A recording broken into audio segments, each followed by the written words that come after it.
Hi, Aditi. Tonight's story is The Tale of the Pie and the Patty Pan. And again, it's from Beatrix Potter's The Complete Tales. And this story was written in 1905, almost 120 years ago. Once upon a time, there was a pussy cat called Ribby who invited a little dog called Duchess to tea. "Come in good time, my dear Duchess," said Ribby's letter, "and we will have something so very nice. I am baking it in a pie dish with a pink rim. You never tasted anything so good, and you shall eat it all. I will eat muffins, my dear Duchess," wrote Ribby. Duchess read the letter and wrote an answer. "I will come with much pleasure at 4:15, but it is very strange. I was just going to invite you to come here to supper, my dear Ribby, to eat something most delicious."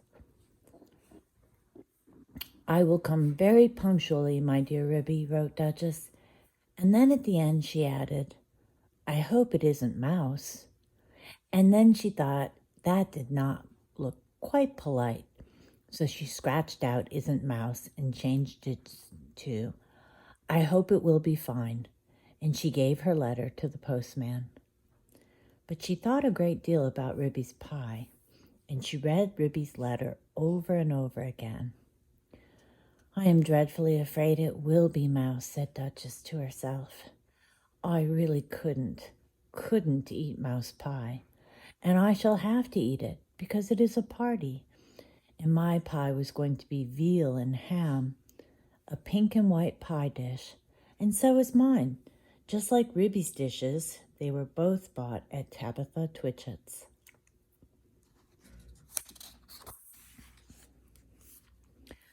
Duchess went into her larder and took the pie off a shelf and looked at it. "It is all ready to put into the oven, such lovely pie crust, and I put in a little tin patty pan to hold up the crust, and I made a hole in the middle with a fork to let out the steam.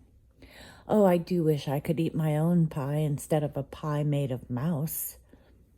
Duchess considered and read Ribby's letter again. "A pink and white pie dish, and you shall eat it all." You means me. Then Ribby is not going to even taste the pie herself. A pink and white pie dish. Ribby is sure to go out to buy the muffins.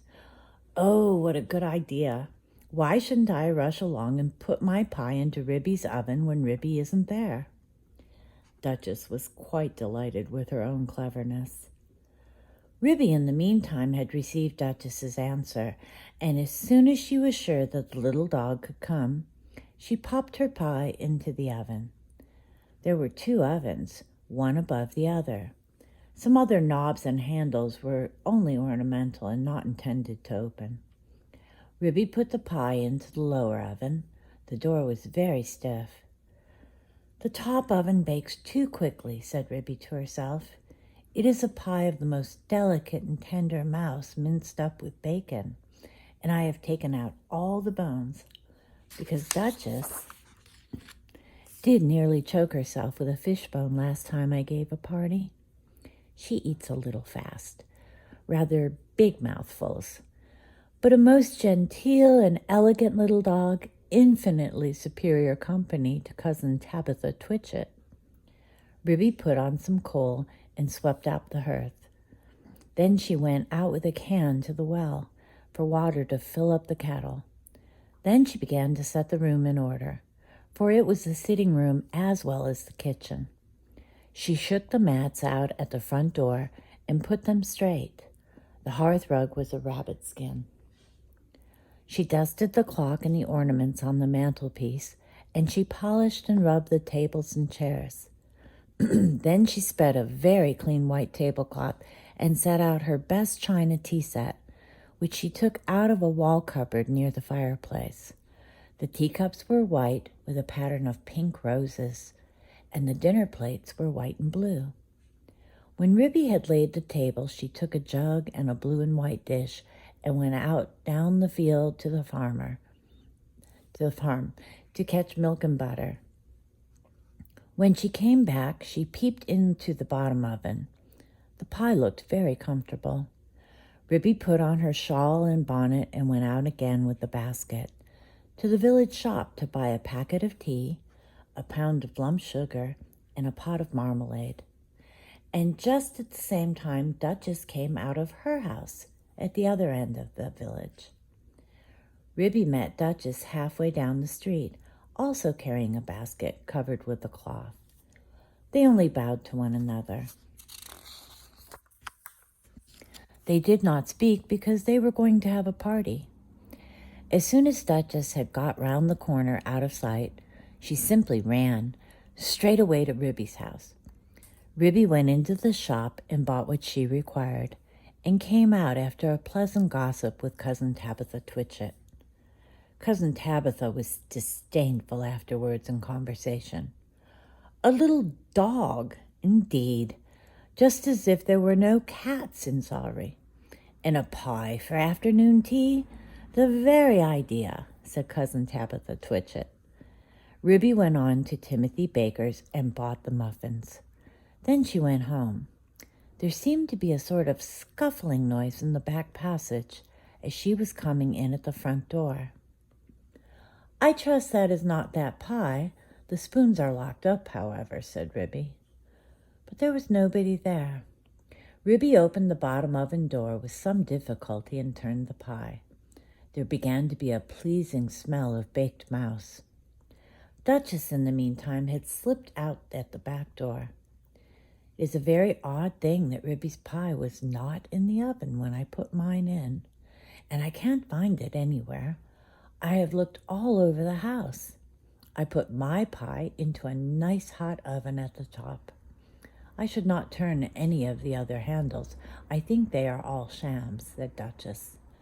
But I wish I could have removed the pie made of mouse. I cannot think what she has done with it. I heard Ribby coming, and I had to run out the back door. Duchess went home and brushed her beautiful black coat, and then she picked a bunch of flowers in her garden as a present for Ribby, and passed the time until the clock struck 4. Ribby, having assured herself by careful search that there was really no one hiding in the cupboard or in the larder, went upstairs to change her dress.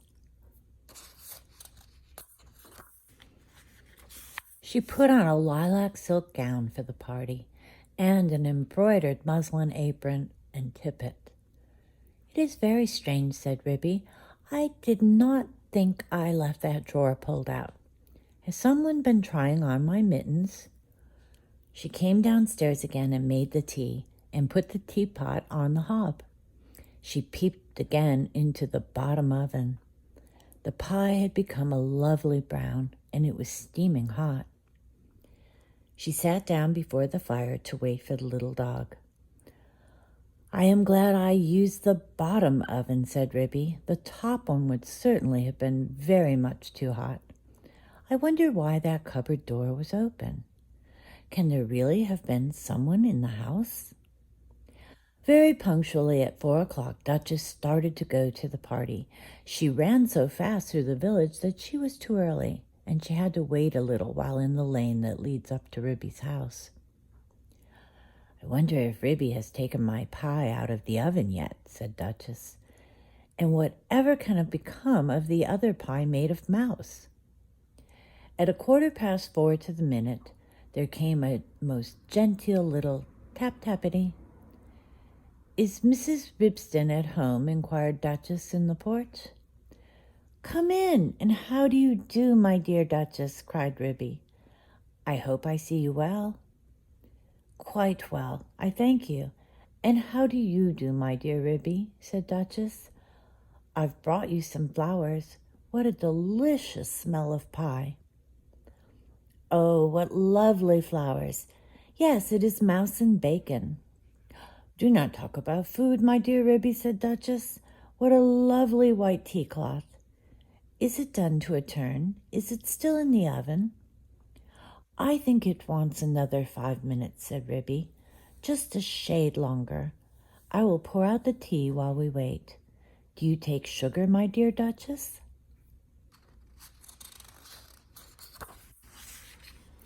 Oh, yes, please, my dear Ribby, and may I have a lump upon my nose? With pleasure, my dear Duchess. How beautifully you beg. Oh, how sweetly pretty. Duchess sat up with the sugar on her nose and sniffed. How good that pie smells. I do love veal and ham. I mean to say mouse and bacon. She dropped the sugar in confusion and had to go hunting under the tea table, so she did not see which oven Ribby opened in order to get out the pie. Ribby set the pie upon the table. There was a very savory smell. Duchess came out from under the tablecloth, munching sugar, and sat upon a chair. I will first cut the pie for you. I am going to have muffin and marmalade, said Ribby. Do you really prefer muffin? Mind the patty pan. I beg your pardon, said Ribby. May I pass you the marmalade, said Duchess hurriedly. The pie proved extremely toothsome, and the muffins light and hot. They disappeared rapidly, especially the pie.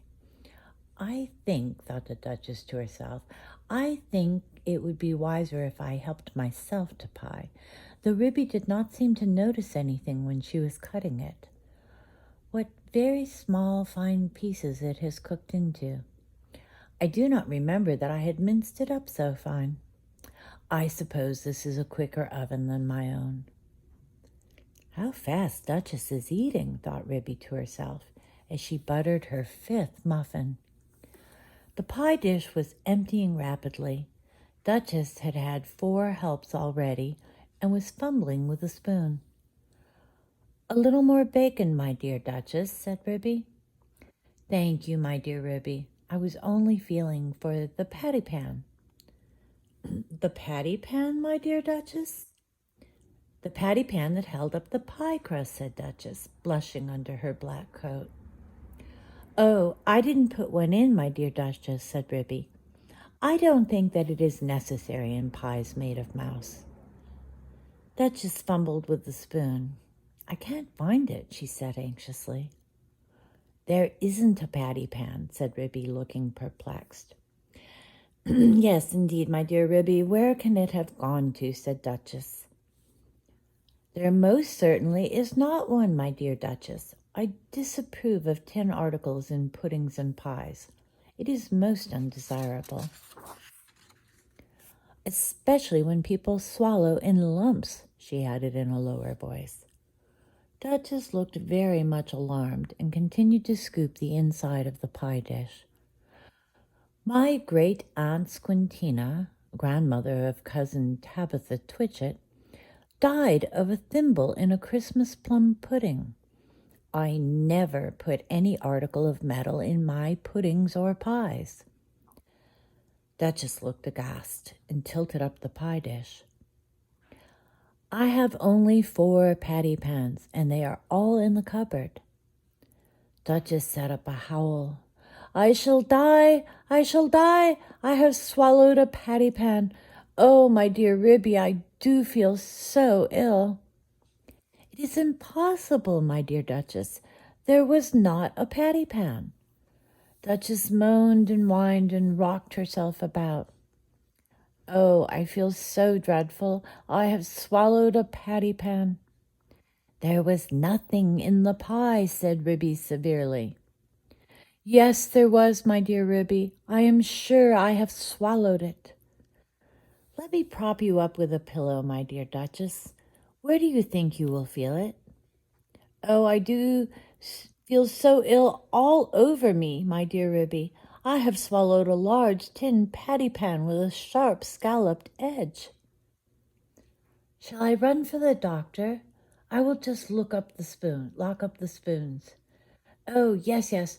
Fetch Dr. Maggotty, my dear Ribby. He is a pie himself. He will certainly understand. Ribby settled Duchess in an armchair before the fire and went out and hurried to the village to look for the doctor. She found him at the smithy. He was occupied in putting rusty nails into a bottle of ink which he had obtained at the post office. Gammon, ha ha, said he, with his head on one side. Ribby explained that her guest had swallowed a patty pan. "Spinach, ha," said he, and accompanied her with alacrity. He hopped so fast that Ribby had to run. It was most conspicuous. All the village could see that Ribby was fetching the doctor. "I knew they would overeat themselves," said Cousin Tabitha Twitchit. But while Ribby had been hunting for the doctor, a curious thing had happened to Duchess, who had been left by herself sitting before the fire, sighing and groaning and feeling very unhappy.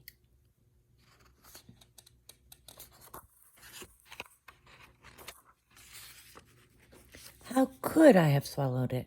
Such a large thing as a patty pan?" She got up and went to the table and felt inside the pie dish again with the spoon.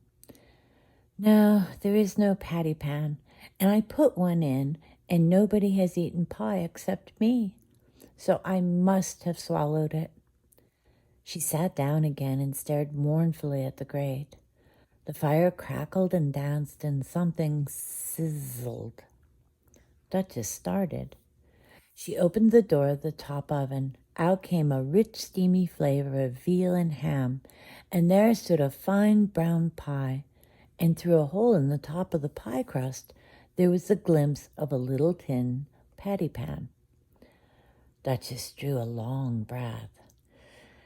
"Then I must have been eating mouse. No wonder I feel ill. But perhaps I should feel worse if I had really swallowed a patty pan." Duchess reflected. What a very awkward thing to have to explain to Ribby. "I think I will put my pie in the backyard and say nothing about it. When I go home, I will run around and take it away." She put it outside the back door and sat down again by the fire and shut her eyes. When Ribby arrived with the doctor, she seemed fast asleep. "Gammon, ha," said the doctor. "I am feeling very much better," said Duchess, waking up with a jump. "I am truly glad to hear it. He has brought you a pill, my dear Duchess." "I think I should feel quite well if he only felt my pulse," said Duchess, backing away from the magpie, who sidled up with something in his beak. "It is only a bread pill. You had much better take it. Drink a little milk, my dear Duchess." Gammon," said the doctor, while Duchess coughed and choked. "Don't say that again," said Ribby, losing her temper. "Here, take this bread and jam and get out into the yard." "Gammon and spinach, ha," shouted Dr. Maggotty triumphantly outside the back door. "I am feeling very much better, my dear Ribby," said Duchess. "Do you not think that I had better go home before it gets dark?" "Perhaps it might be wise, my dear Duchess. I will lend you a nice warm shawl, and you shall take my arm." "I would not trouble you for worlds. I feel wonderfully better. One pill of Dr. Maggotty. Indeed, it is most admirable. If it has cured you of a patty pan, I will call directly after breakfast to ask how you have slept." Ribby and Duchess said goodbye affectionately, and Duchess started home. Halfway up the lane, she stopped and looked back. Ribby had gone in and shut her door. Duchess slipped through the fence and ran round to the back of Ribby's house and peeped into the yard. Upon the roof of the pigsty sat Dr. Maggotty and 3 jackdaws. The jackdaws were eating pie crust, and the magpie was drinking gravy out of a patty pan. "Gammon, ha," he shouted when he saw Duchess's little black nose peeping round the corner. Duchess ran home feeling uncommonly silly.